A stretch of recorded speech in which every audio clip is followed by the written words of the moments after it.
Welcome to Living Transplant, the podcast that takes you behind the scenes of the transplant program at Toronto General Hospital and brings you open and honest conversations about the transplant experience. My name is Courtney, and I'm the Communications Specialist for the Center for Living Organ Donation.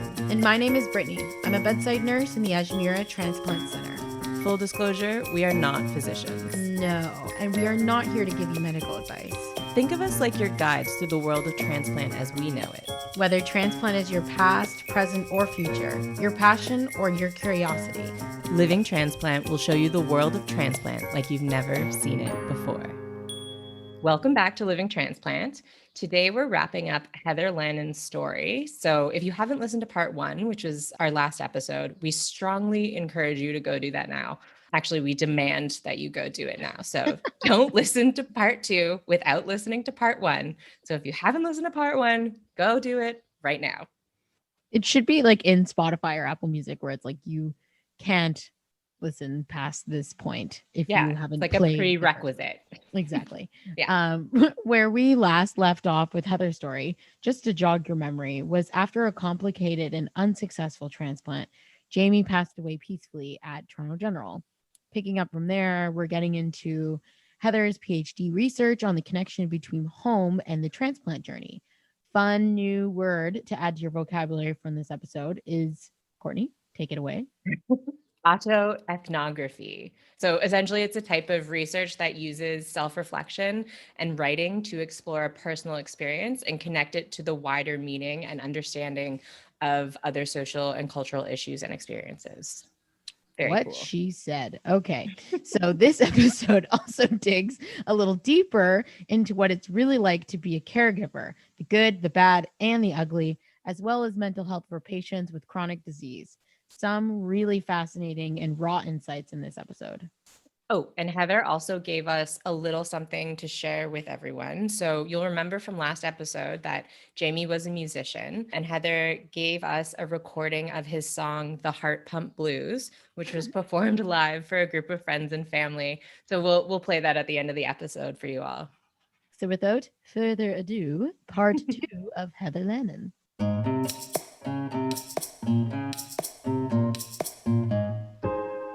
I remember back when we were able to go out for drinks, you telling me about how your PhD came about, which was more that Jamie had said to you at one point, like, if I die, I want you to go on and get that PhD and don't let anything hold you back. Yeah. At that point, had you kind of formulated what you wanted to research for your PhD? So the PhD, anybody who knows me knows that I absolutely love going to school. And if I could be a professional student, that would be the best job in the world. So there wasn't ever a doubt that I would do a PhD. But what did I want to do it in? The first time that I started talking about it out loud, because, these things you never, ever, ever say out loud, because if you tell people you want to do a PhD, then you actually got to follow through and kind of do it. But, but yeah, I started, I always journaled. And, it was very early on in the whole relocating, moving to Toronto, that I started to actually think like, this could be a project. This is really interesting. And what had happened was it was very early 2015. We'd only been here, I don't know, 6 months maybe. And we started to meet other people from Newfoundland. Newfoundlanders just find each other. But, you would never think that you'd keep bumping into Newfoundlanders in a hospital in downtown Toronto. Like that just seems strange. How many sick Newfoundlanders are there that needs to go to Toronto? And that's kind of how it came about. I started to think more so about money, like how much was the government paying to send all these people here? Like, is there a better way to provide care? And then I started to think about patient outcomes and thinking about, does the patient who has to leave home to get treatment, do they do as well as people who get treatment in their own area? Like, does the stress of having to travel play into that? How does one group do compared to the other? And if I'm bumping into this many people on the heart floor at Toronto General, how many are there in the whole hospital? And not just Newfoundland. We get people here at our hospitals from all over the world. If they're on the heart floor, then they're probably across the street at Princess Margaret getting cancer treatment. They're probably, particular liver patients or lung patients or whatnot, or even families coming to sick kids with their kids. So I started to seek out people who might work in the field and might be able to provide some guidance or to tell me at least if I was crazy or on the right track or anything. One of the first people I met with, she was a lung transplant physician. She's still at Toronto General. And I just messaged her and said, hey, I got this idea and I want to run it by you. She agreed to meet with me.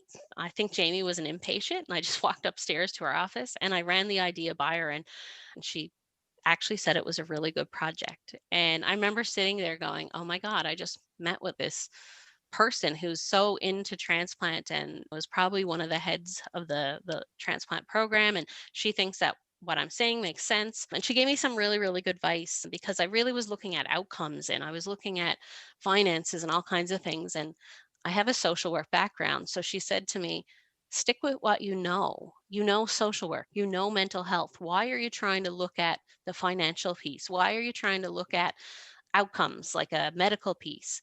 Go with what you know. And I've seen her in the hospital a couple of times.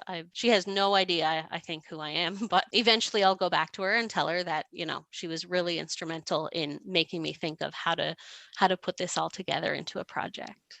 I remember too, you explaining your research question to me, and I found it very striking not being from Toronto myself. I mean, I've been here for 10 years, but I also come from an island and it is part of my identity, just like Newfoundland is very much a part of your identity. Like when did the term or like the concept of home start coming into your research question? So the whole research question, and if anybody's done any type of research, your question probably changes 100 times over. It went from, looking at the mental health and looking at supports. And then I really sat down and thought about what is it that these people all have in common? And it was everybody wanted to go home. And I thought initially that was unique to Newfoundland patients. Newfoundland, very small, close knit island, like you said, community. I have relatives here who moved away from Newfoundland 30 plus years ago and still talk about going home. And there's actually a saying, how do you spot a Newfoundlander in heaven? And it's the only person there that wants to go home. So there's this real longing to be part of that particular place. The research question ended up being, how is home connected to the transplant journey? This might be a dumb question, but I've never been to Newfoundland to myself. What makes Newfoundland so special to wanting to go home so bad? It's a great question. What the place is known for is really friendly people. It's a very small town vibe, small town community where everybody helps everybody out. I was saying, I don't know if it was to Courtney today, but I was telling somebody, as we know, we have the Team Newfoundland here helping us in our ICUs with the COVID patients. And coincidentally, I actually know one of the people on the team. So it's such a small place that everybody knows everybody. And I just think it's just this really friendly atmosphere. Being on an island, you kind of got to be hardy. Really, we're stuck out in the middle of the Atlantic Ocean where, it's raining, fogging, snowing, freezing cold most of the time. Courtney, you've been there as a visitor. I Is that the have. same vibe that you got? Yeah, I had the childhood obsession with Newfoundland, maybe because it was on the opposite side of the country from where I grew up in Victoria, but I had always wanted to go there. And when I was 19 or 20, I actually hitchhiked around Newfoundland, as foolish and crazy as that. I don't think I would ever hitchhike anywhere else, but everyone was so friendly. Every car I got into, everyone was like, what the hell are you doing out here? Like, get in the car. Like, do you need somewhere to stay? Do you need like food or whatever? And it was like, no, I'm just going to hostels. So like I have a destination, and people were just so friendly. But I mean, I can't say what it is as an outsider, but there is this real sense of just community and hospitality. I felt very at home and very welcomed by everyone that I met. How did you find people for your project? Like, although you ran into a couple people here and there and you're like, I know this guy, I know this girl, but how did you come up and find other people around the hospital to help? initially thought that, hey, this is awesome. I work in transplant. I have a whole patient population that I can tap into. But, as you know, I don't work with heart patients. I at the center for living donation. So liver, kidneys, no hearts whatsoever. There was a thought about opening it up to all organ groups, but I just wanted to honor Jamie. And well, I think that, the research will apply to anyone leaving home for treatment, whether it's transplant, cancer, whatever. I just really wanted it to represent him. So I stuck with hearts. I'm really glad I stuck with hearts. And the best piece about having some personal connection to transplant was that I had built up networks. So, as you know, patients talk, patients connect with each other. I was involved in a lot of different patient groups. At our hospital, we have the HeartLinks group, Heart Life, another group that I'm involved with that's originated out of BC but is national. And then also I'm involved with the Canadian Transplant Association, so another national organization. So I was able to tap into transplant communities pretty much throughout the whole country, which was pretty cool when I think about that. I had thought I'd focus on Newfoundland patients only. I thought about even just saying maybe Atlantic provinces, but, I think this issue of relocating to access care is a Canada-wide issue. And Courtney will know that a lot of our transplant programs take people from other provinces. We do all the livers for Manitoba. So those folks are coming to us. We're one of the few lung programs in the country that takes really complex cases that nobody else wants to do. So I opened it up to all of Canada, and I literally shared it through social media, through word of mouth, through emails. And I was really, really happy with the response. I ended up with 19 in total, 11 patients and 8 caregivers. I was just going to do patients, but I have a wonderful committee, a wonderful, wonderful PhD committee who said to me, Heather, you know what? Your experience is important too. And I really think that you should highlight your experience and other caregivers' experience too, because they relocated as well, not just the patient. So last April and May, while we were in lockdown, I did all 19 interviews through Zoom, listening to their stories. It just blows my mind how resilient people are and what they go through and what they can overcome. I was going to ask, has like obviously COVID's changed maybe how you format the interviews and whatnot, but has it changed the concept of people just wanting to go home more? Because I feel like the idea of home has changed so much through COVID. We obviously have to stay home, but our patients are so sick. And it's this conflict. I have to stay home, but at the same time, I should be in hospital and then my family can't come visit me. So everybody was post transplant except for one who was on LVAD waiting for transplant. So a lot of them were already gone home. So their challenge was more so around, do I travel back during COVID? Right? Do I leave home and now come back to my appointment for my biopsy or whatever it might be?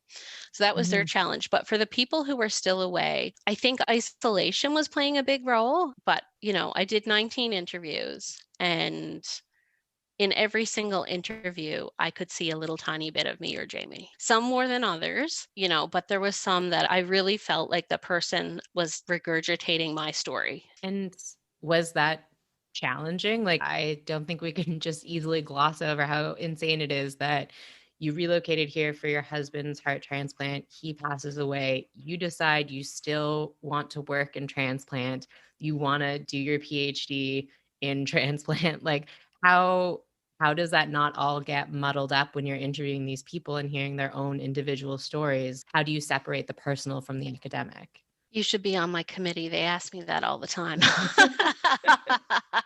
They're like, do you have your research hat on? It's totally hard. And I think just recognizing biases and really trying to separate yourself from the research. Part of it was create an interview guide, make sure you're covering all the questions that relate back to the research question, that you're looking at things with a critical eye. And in addition to the interviews, the other part of the research is, I find this even far more difficult, is what we decided to do was use me and Jamie almost as a participant in the research. I had documented the whole journey, and I decided to analyze those journals that I kept, just as if we were also a participant. And I found that 100 times harder than the patient stories. But some stories stood out more than others. Some I would hang up and just sit there and go, like, there was one girl, and like, this was a moment that how people say the hairs on the back of your neck stood up. That's exactly what happened. And I was on Zoom with her, and I remember thinking, okay, stay, like, poker face, stay calm. And she was chatting with me and telling me about going to surgery. She said, yeah, you won't even believe what my last words were before I went to surgery. I winked at the doctor and I said, and this is a very specific Newfoundland expression. I said, come on, guys, let's get this show on the road. And that was Jamie's that was the last words I ever heard him say. Wow. And I just sat there and I'm like, I'm looking at her on Zoom and then I'm thinking, did I dream this? Like, am I hallucinating? Am I like just, and she said, yeah. And they all laughed because I had my thick Newfoundland accent and they didn't really get it. And all I kept thinking was, oh my God, like, I need to get off this call. Did it take you back to that feeling of like being in the room and being like, I need to run away? Like, was it a little bit of that? That closing in effect. It kind of was. And I was like, I'm not a religious person, but like at that moment, I really was kind of like looking around in my apartment. Does he hear this? Like, is he right behind me? Yeah. I was like, Jamie, are you hearing this right now? Like, I was like, this is creepy. I played researcher, totally cool, and continued on with the interview. And then after I hung up, I was like, I had like goosebumps on my arm and everything. And I remember phoning my mom saying, holy shit, you're not going to believe what just happened. Whenever they tell you those things, are you like in your research, do you like, is it like a conversation like, oh my gosh, like that's so crazy? Or do you just let them talk, or do they know any parts of your story? So in the informed consent part, I tell them right up front at the beginning, I'm required to let you know that I have personal experience with the topic I'm studying. My husband was in need of a transplant and I was his caregiver. I'm relocated with him from Newfoundland to Toronto. That's pretty much all I tell them. But it's semi-structured interviews. I really like to hear people's stories. So I always just used to start off with just a very general question, similar to what Courtney did. Tell me your connection to transplant. So I would just say, tell me about, your transplant journey. Tell me what it was like to relocate. Tell me about your experience. And people seem to be familiar with telling their story. They seem to have done this. So they usually go through it pretty quickly. And there was times when I would fill in some stuff. They were, I was on this drug and it was really horrible. And you could only get it in IV and it was in CCU and it made me so sick. And what was the name of it? And I'm like, Milnerone. Yeah, I know what that, right? Like I would sometimes say, they'd be like, I had this fantastic doctor. It was so-and-so. And I would say, oh my God, I know that person too, that kind of thing. So that was really interesting, but I don't think I could have done it without telling them my connection. Courtney was saying, is it difficult to separate academia and personal stories? But I would think that maybe it might be difficult, but I would assume that it creates a version of empathy to be able to relate to these people's stories. And obviously it might be difficult to separate them, but you're like, yep, I totally understand where you're coming from. And you can run with that. Like you can lead with that when it comes to your research, obviously, right? Yeah. A lot of what I do all kind of meshes into one now at this point in time. There's lots of things I do in my professional role at the center that I've learned from my personal experience. I love being able to look at someone and say, I know what you're experiencing or going through and actually mean that. But yeah, separating it is, sometimes hard, but I do agree. Like I would never have done the academic piece if the personal piece didn't exist. I think they do go hand in hand. I'm really glad that I did my research project the way I did with doing the patient interviews and the caregiver interviews, which is that real academic research study piece, and then also combining it with my journals and my own experience, which is more of the personal piece, but also showed me how the personal can become academic, which I think is really neat. This whole field of, it's called autoethnography, is something that's coming up in research more and more, where people with personal experience are actually being the researcher, but also being in the research. Having a personal experience and a connection to something that you're passionate about, such as this, just makes you work that much harder. Yeah, and I think too, Jamie wanted me to do this. So Jamie knew I got into this program. He knew I had applied and then I had been accepted. And when I got accepted, I remember saying, like, I can't go do this. You're waiting for a transplant. You got a heart in you in a bag on your side. Like, I can't leave you here. You know, he really, really wanted me to go and really felt that I deserved it and that whatever I did with the project and the idea, it would make a difference. So definitely going, I think, was helpful. And I started this 2 months after he died is when I started my PhD. So I Wow. probably was crazy and having widow brain or something, but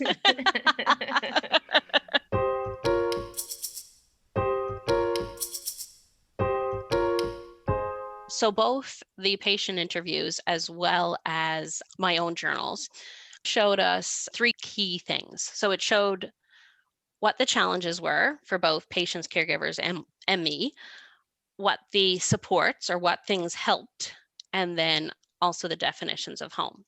So, in terms of challenges, when we relocated, we all found accommodations to be a major concern. For most people, they were coming to a big city, and we all know the cost of living here in Toronto is insane. So, having to find affordable accommodations, that kind of ties into the next one, finances. Travel is super expensive, having to be off work, again, finding a hotel, Airbnb, all that adds up. Money was challenging. Lack of mental health support and emotional support. We hear this time and time again in all kinds of programs that there really needs to be more emphasis on mental health and supports for people. And I think that's more so for people who relocate to access care because they've left their families, they've left everybody behind. They have no support system. So they need those extra mental health, emotional supports. And then finally, the being an out of province patient. We live in Canada. It's a wonderful country that has universal health care, but every single province has their own health plan. So when I came here to Ontario, I was using a health plan from Newfoundland. I wasn't using OHIP, which we have in Ontario, and those two systems don't talk to each other at all. They're completely separate. So coverage, benefits, all that kind of stuff is completely messed up, for lack of better words. So those were the challenges. And I do have a wonderful, wonderful story to tell you. It wasn't wonderful at the time, but it's a great example of the challenges of out of province patients and benefits and coverage. So one of the challenges, or that those were the challenges, and then the supports or the things that made things easier was I had a wonderful, wonderful supportive family. My mom, my dad, and my sister. I don't know how I would have done any of this without them, from doing stuff back in Newfoundland for me to flying up here. I think my mom said in 3 years that we were here, she bought like 40 something airline tickets. Like it was something crazy. And then my sister too was also fantastic. She rented my house while I was in Newfoundland and that kind of thing. So they were wonderful. I had family here, extended family, who stepped up and made sure that we were fed and had places to stay and drives and took us grocery shopping and filled in as our parents. Without that support here, I don't think I would have been able to do it on our own. And then the other two pieces that were really helpful was the medical team. I really don't think the team knows the role that they play. And a lot of those people that we dealt with were family by the end of it. They just weren't doctors and nurses. They were our family. So that was important. And then finally, other patients and caregivers. It's, nobody knows what you're going through except other people who are going through it. So connecting with those people and really forming bonds and be able to have somebody you can sit and say, this happened today, and they actually understand what you're talking about. So those were the challenges and the supports. And then obviously, seeing the whole project was about home, I wanted to know what home meant to the patients and caregivers. So they kind of defined home in two different ways. They defined it as people. So home meant friends, family, loved ones. Some people even talked about their pets, their community, their neighbors. And then they also defined home as feelings. So they'd say home was a place that was safe. It was a place that was warm and welcoming. It was a place of comfort, belonging, words like that. So when I put it all together, I didn't have a definition of home. I wasn't smart enough when I wrote those journals to write down, I think home is, didn't know I was going to do the PhD. So it was clear from my writings that home was Newfoundland. Home was my house in Newfoundland, my mom and dad's house, that kind of thing. It was very physical for me. But when I looked at all the findings and I put it all together, it became obvious that home wasn't a physical place. It wasn't a geographical location. It wasn't a province. It wasn't a home or a house. It was people. It was the people around those patients and caregivers and how those people made them feel. So home was the medical team, it was the other patients, it was the other caregivers, it was their families, and it was the feelings those people created. So the medical team made people feel safe. The other patients and caregivers was like a sense of community and belonging, and other family and friends was comfort. And then just to be totally cheesy and tie back to hearts, I always like end it with home really is where the heart is, because that's where family, friends, feelings are. So that was the findings in a nutshell. Do you have any stories or diary entries that you could share with us? Absolutely. So this particular lady, she was a caregiver of a patient, and they had been medevaced from Newfoundland to Toronto. And she's talking about accommodations. And she said, they had just flown. They've been traveling all day, and it's now nighttime, and she's at the hospital. And I'm there with a backpack and 2 suitcases. And the nurse comes in and says, "You can't sit here overnight. You have to find somewhere to go. I don't know anyone in Ottawa. I don't know where to go. I'm not familiar with the area, and I have extreme anxiety."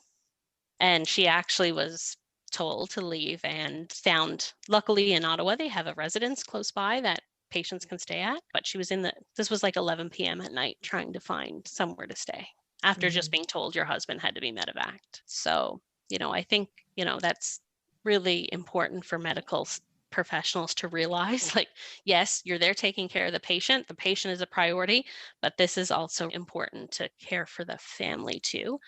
In nursing school, they teach you that your patient is not just the one patient, your patient is the entire family. It's everyone that is involved with that particular patient is my patient. So that was a caregiver, and that was accommodations. Then we spoke with someone, this is a patient, and he was telling me about the financial ramifications from having to relocate to access care. And he was on the west coast of Canada. He was going to Vancouver. So again, another very expensive city. And he said, I could have got a little wee apartment about 400 or 500 square feet, and it was like $1,500 a month. So it was quite a hardship for me in terms of money.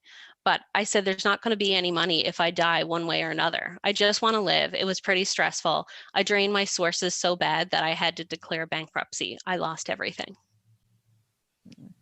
Yeah. Yeah. And I just remember sitting there listening to him say that. And I believe this gentleman was retired. So, in my mind, I was thinking he probably worked his whole life, was retirement age, and then needed a transplant. And this happened to him. And in order to save his life, he lost everything.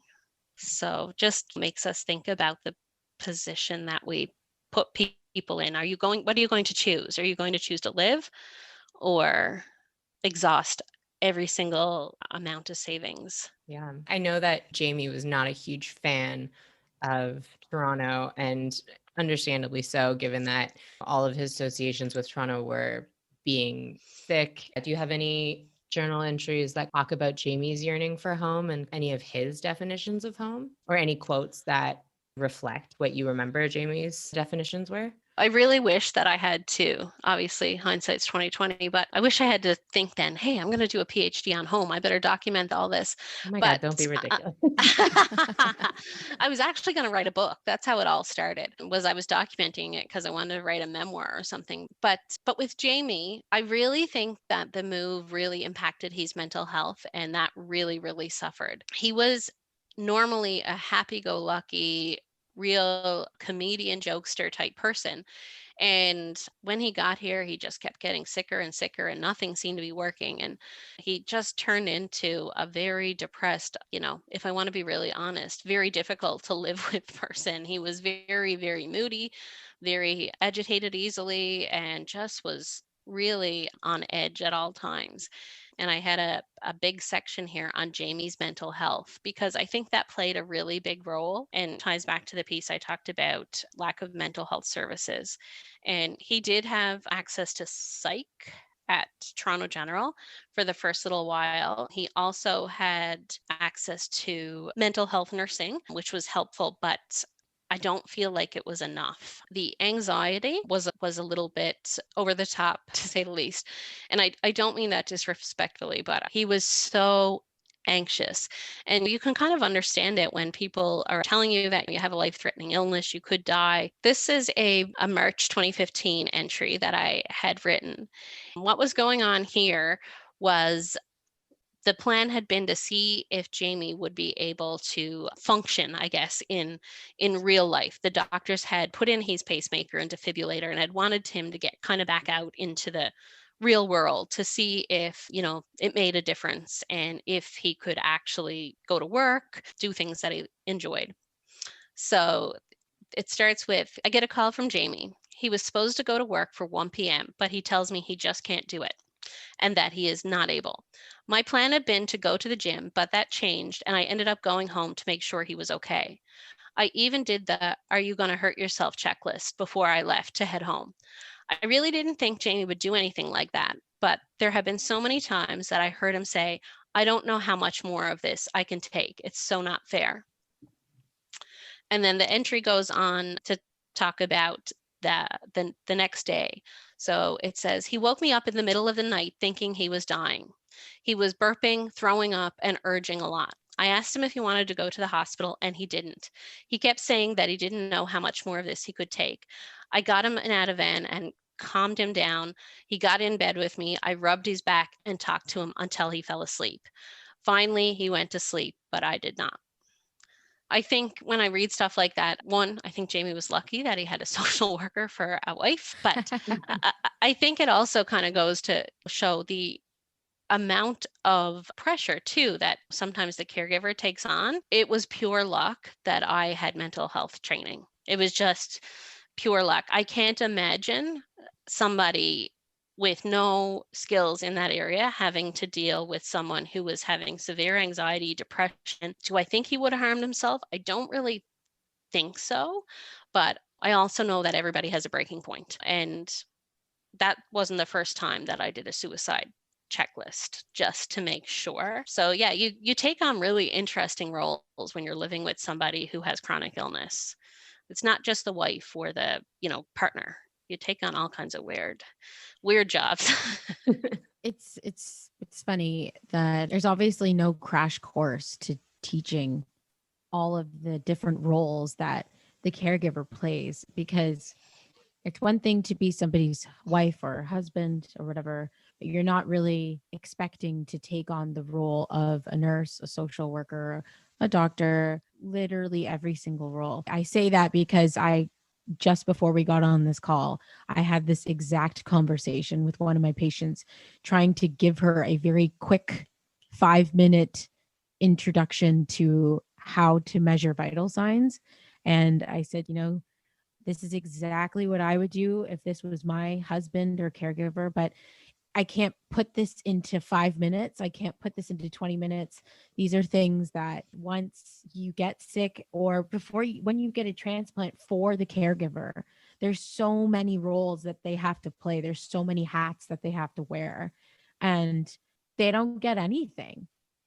And sometimes we get really lucky and have this patient's wife or patient's husband that has everything highlighted in a manual and a book, and they do their absolute best and they just want to stay on top of things, but at the same time they're also trying to manage their own life too, and then they have to manage this person's life. There's no direction, there's no guidance on how to do it.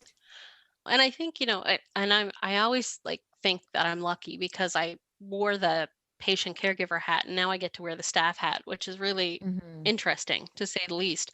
But I don't think we even realize the pressure and the stress that we put on our caregivers and what we expect Mhm. them to do. We expect them to do all these things, but I don't think we realize, like, hey, what am I actually asking this person to do? And as you were talking, Brittany, I hauled up another entry. And this one was about a month after Jamie got his VAD, and he was still an inpatient. And in order for him to go home, I had to get trained on how to use the VAD. And remember, I said he had that drive line coming out of his belly. So he always had an open wound that needed to be dressed and sterilized and things like that. So, in order for him to get discharged, I had to pass the VAD test. Yeah.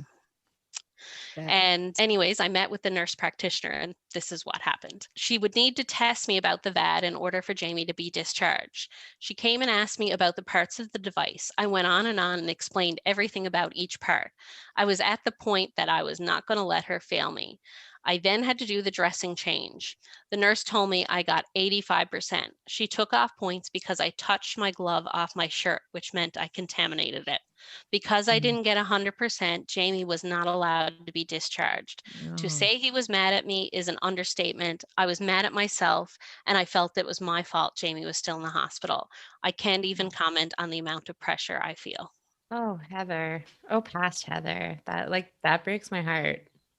That is Yeah. so And I sad. and I Yeah. totally Oh understand dear. why, like, Of course. anybody who's But it worked with breaks my VEDS, heart. It breaks my heart though. Like that is um, so much to carry around on top of like that's And and like as because from the nursing perspective, I'm like, yep, yeah, that it's contaminated for sure. And we go, but like, I'm not saying that nurses like we're great, okay, but we also mhm. don't see what happens after that. And like, I don't know if I would pick up on that afterwards and be like, oh my gosh, I just put that on to his wife that like we're like, okay, she didn't pass. We'll try again tomorrow. Don't worry, it's okay. It's okay. We'll try. And this is how you do it. Okay, I have to go to room 187. And you Mhm. keep And moving I'm on. sure this lady, like, she wasn't mean, or this Right. nurse was No. lovely Exactly. and But to very say matter that of we actually pick fact. up on it, I don't know. I don't know. Like I don't Yeah. know if I'd be like, I'm so sorry. Like I Yeah, I don't think to this day, I don't even know if she still works there, but I'm like, I bet she has no idea that when she left that room, yeah. Jamie literally exploded at me Right. Ripped you and to ripped shreds. me to shreds. I already felt horrible as it was. Oh. And, Courtney definitely knows this. I am type A perfectionist. I had studied my heart out for that bad test. Oh.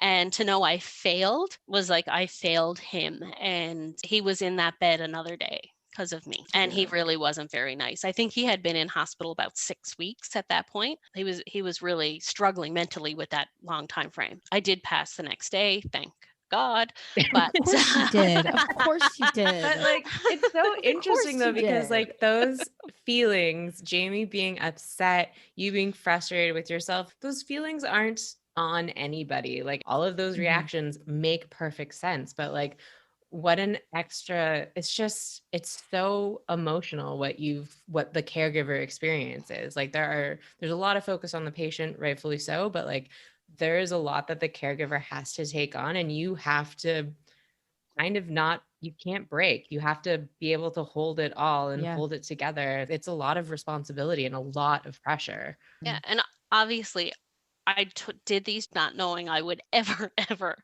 share them, let alone publicly. And I look at it now and I really, I struggled with this about do I share this? This is completely personal to me and was my innermost thoughts, feelings, deepest, darkest secrets.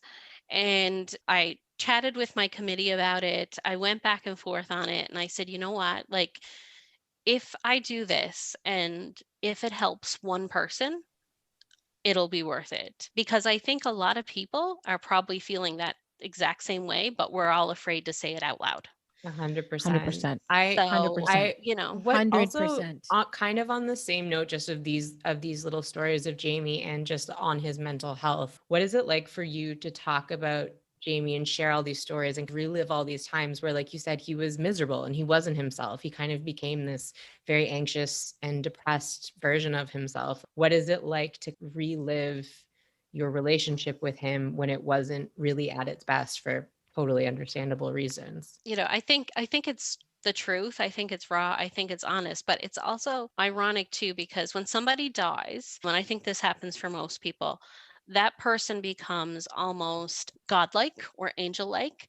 We put them on this pedestal, and Jamie was a wonderful person. He was awesome, but in death, you become even more awesome. And I'm lucky that it was only, I want to say, maybe a 6-month period that he was completely miserable. I was with him almost 10 years. So 6 months out of 10 years is not too bad. And even when he was miserable, there were still lots of things that I chuckle at now and I think about. And this is another thing that I think, humor plays into it, dark humor plays into it, and you need to be able to connect with people who get it. And there used to be so many times I would say, Jamie, you're not going to need a heart transplant because I'm going to kill you before the time comes because you're driving me nuts. If you don't smarten up. Yeah, and it's funny because, funny enough, like I said, these interviews totally threw me. There was one caregiver who made a similar comment about saying to someone that she wanted to kill her husband because he was so irritable, and using a Newfoundland word, contrary is the word that she used, which just means very irritable and easily angered and things like that. So I totally appreciate it. But I love talking about Jamie. I love telling the story. I'm slowly learning that it's not Jamie's story but my story too, and I feel like the more I talk about it, the more people get to meet him and know him. Courtney and I talk all the time, and I sometimes forget that Courtney never met him because Sometimes I do too. I was about to say, I'm like, Courtney, do you feel like sometimes you, I feel like I know him, like through Heather, and knowing Heather's sense of humor and just hearing stories about him and stuff, and just how Heather is. I can picture her perfect counterpart that made her the way that she is. So I feel like I know him too.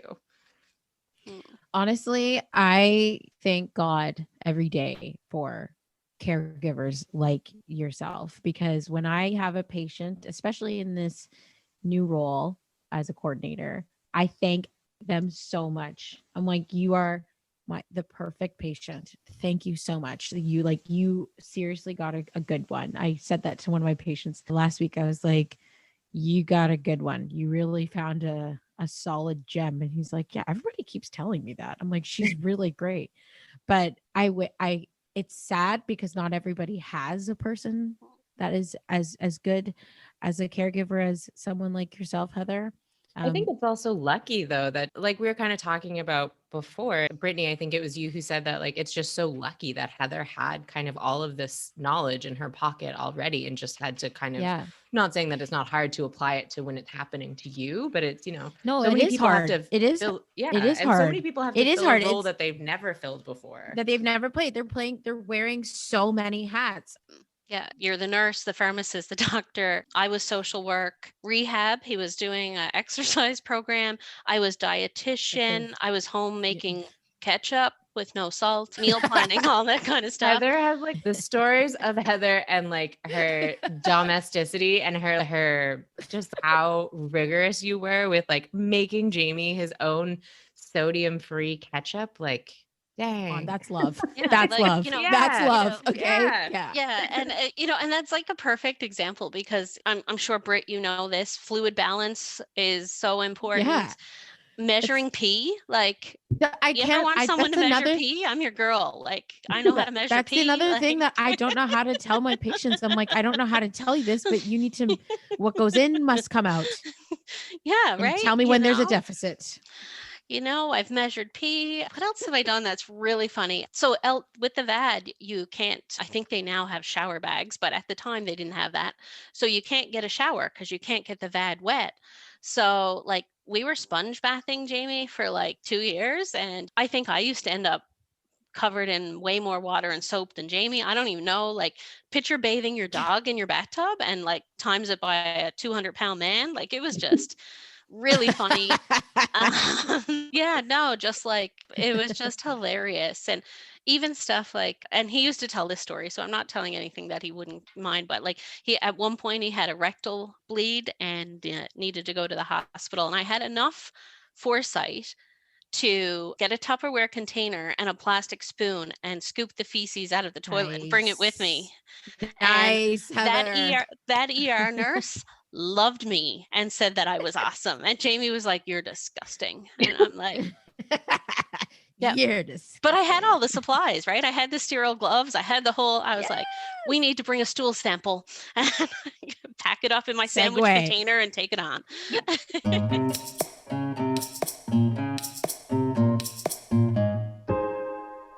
How Heather, to be what's patient. next for your research? Like where does all this go from here? So the research is in the writing stage, which I'm super excited about. So writing up the findings, I'm really lucky to go to a school that doesn't require us to do like that big formal theses, that 500-page thing that nobody really ever reads. So I'm actually doing a really cool project. It's a portfolio. So we can choose different elements and use that to present our work. It's a really creative way to showcase what you've done.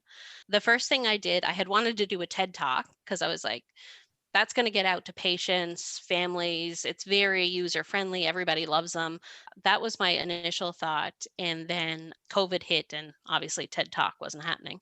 So I hired a videographer who, coincidentally, his partner donated a part of her liver to her dad, and he helped me make a short documentary which showcased my story as well as the research. So that piece is done. And once I get the final stamps of approval and everything from school, I'll be putting that out on YouTube or Facebook or whatever. And then to write 2 journal articles and another paper. So all the papers should be done. And then I defend. This podcast is a part of what I can use to get the word out. I'll go to conferences. I've been accepted to a bunch in the next couple of months to present. But after that, I really don't know. I really just want to lie in the sun and read a trashy novel. You deserve it. Who doesn't? I think we all want that at this point, but you absolutely deserve it. Yeah, 100%. after doing school and working at the same time for the last 4 years, I feel I just need a break, but I get bored easy, so the break might last, a month or 2. But yeah, who knows what'll happen. I already work, in a transplant center. Courtney asked me probably a year ago. I can picture where we were when she asked me. It was at a bar having happy hour drinks. And she said, if you could have any job, what would it be? What would your dream job be? And I told her my dream job was to work in transplant at Toronto General. And I said, oh my God, I need a new dream. I have my dream job.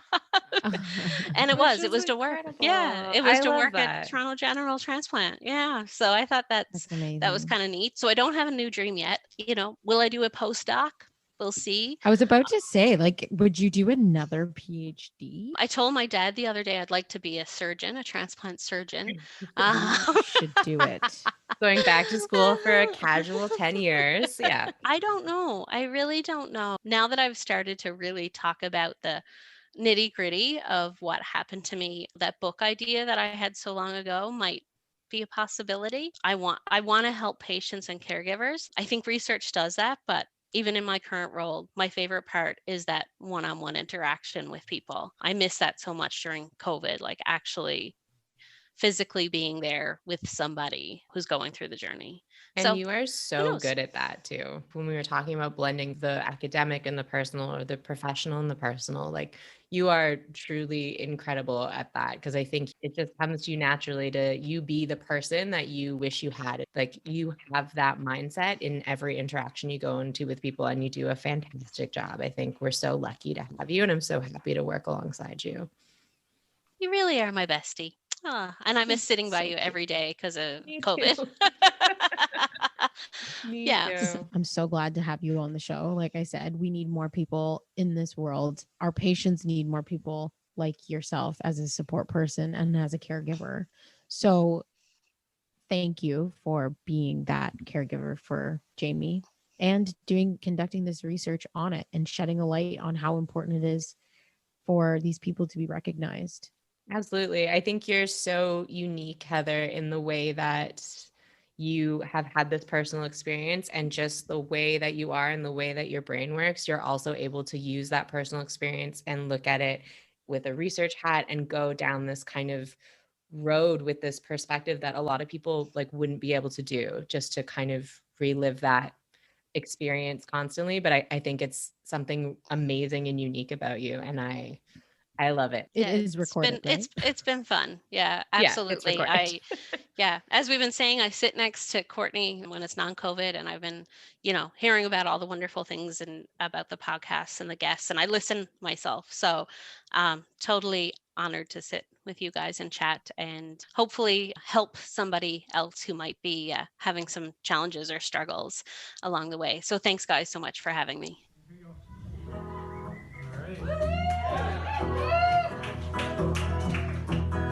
Stuck here in the big city, wonder what to do. Trying hard with all my might just to get back home to you. My blood rolls through my veins, you see, just like my love for you. But that will not really matter much if the heart I have is not new. My love for you is flowing continuously, you'll see. This pumping runs on RPMs, no more heartbeats for me. My love for you, it sounds more like the motor of a GT. I need to get on that transplant list just to get back home to thee. The doctors do their very best to keep me going strong.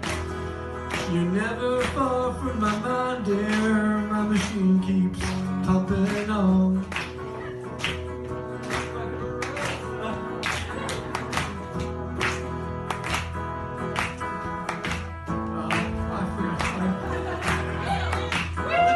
Let's go to the bridge.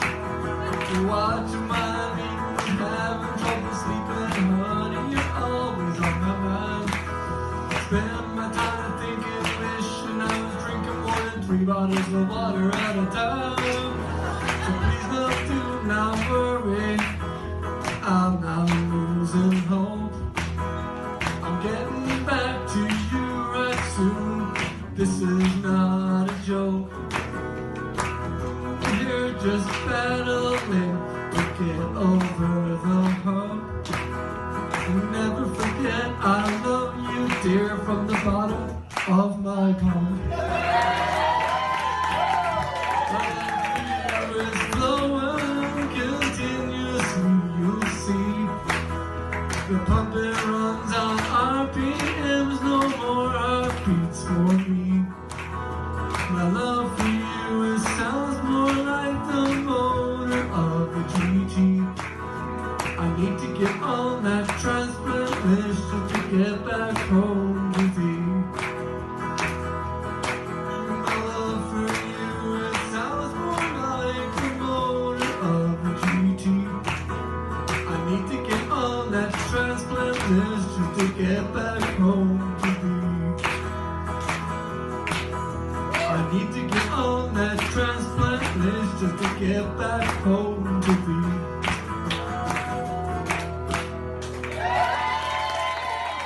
Thanks for listening to this episode of Living Transplant. If you have questions or suggestions for future episodes, email us at livingorgandonation@uhn.ca. Don't forget to subscribe, rate, and review Living Transplant on iTunes, Spotify, or wherever you listen to podcasts. And follow us at Give Life UHN on Facebook, Twitter, and Instagram. See you next time.